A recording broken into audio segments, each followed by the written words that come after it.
বাংলাদেশের নাট্যাঙ্গনে কিছু অভিনেতা আছেন যারা চরিত্রে ঢুকলে আর আলাদা করে অভিনয় করতে হয় না, নিজেকে ভেঙে গড়েন নতুন করে। ঠিক সেই তালিকায় নতুন করে আলোচনায় উঠে এলেন অভিনেতা আরশ খান। এবার কোনো রোমান্টিক নায়ক বা স্মার্ট লুকের চরিত্রে নয়, একেবারে ভিন্ন, ভয়ঙ্কর, চ্যালেঞ্জিং এক মানসিক ভারসাম্য চরিত্রে অভিনয় করে দর্শকদের চমকে দিয়েছেন তিনি। সাম্প্রতিক মুক্তি পাওয়া একটি নাটকে আরশ খানকে দেখা গেছে পাগল এক যুবকের চরিত্রে। তবে এটি কোনো চেনা জানা পাগলামি নয়, এখানে নেই অতিরঞ্জিত হাসি কিংবা অকারণ চিৎকার, বরং পুরো চরিত্র জুড়ে রয়েছে এক ধরনের চাপা যন্ত্রণা, ভাঙা মন আর সমাজ থেকে বিচ্ছিন্ন এক মানুষের নিঃসঙ্গ লড়াই। নাটকটির গল্প অবতীর্ণ হয়েছে এমন এক যুবককে ঘিরে যে বাস্তব আর কল্পনার মাঝখানে আটকে আছে। তার চোখ পৃথিবী যেমন আমাদের চোখ ঠিক তেমন নয়, আর সেই দৃষ্টিভঙ্গিকে বিশ্বাসযোগ্য করে তুলতেই আরশ খান নিজেকে পুরোপুরি ভেঙে দিয়েছেন চরিত্রের ভিতরে। নাটকের বেশ কিছু দৃশ্যে দেখা যায় কখনো তিনি একা একা কথা বলছেন,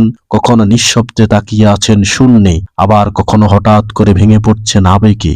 এসব দৃশ্যে কোনো সংলাপের চেয়ে চোখের ভাষায় বেশি কথা বলছে। দর্শকের অনেকেই বলছেন এটি শুধু অভিনয় নয়, এটা যেন বাস্তব কোনো মানুষের যন্ত্রণা দেখা। শুটিং ইউনিটের ভিতরে সূত্রে জানা গেছে এই চরিত্রে অভিনয়ের জন্য আরশ খান দীর্ঘ সময় ধরে মানসিক প্রস্তুতি নিয়েছেন। চরিত্রের আচরণ, চলাফেরা, কথা বলার ভঙ্গি সবকিছুই তিনি পর্যবেক্ষণ করেছেন বাস্তব জীবনের মানসিক রোগীদের কাছ থেকে। এমনকি শুটিং চলাকালীন সময়ও নাকি তিনি চরিত্রের ভিতরে থাকতেন। সেটা ছাড়ার পরও খুব কম কথা বলতেন সবার সঙ্গে। নাটকের মুক্তির পর সামাজিক যোগাযোগ মাধ্যমে শুরু হয় ব্যাপক আলোচনা। অনেক দর্শক মন্তব্য করেছেন আরশ খানকে চিনতেই পারেননি, কেউ আবার লিখেছেন এই চরিত্র দেখে গা শিউরে উঠেছে। অনেকে বলছেন ছোট পর্দায় এমন গভীর মানসিক চরিত্র খুবই কম দেখা যায়।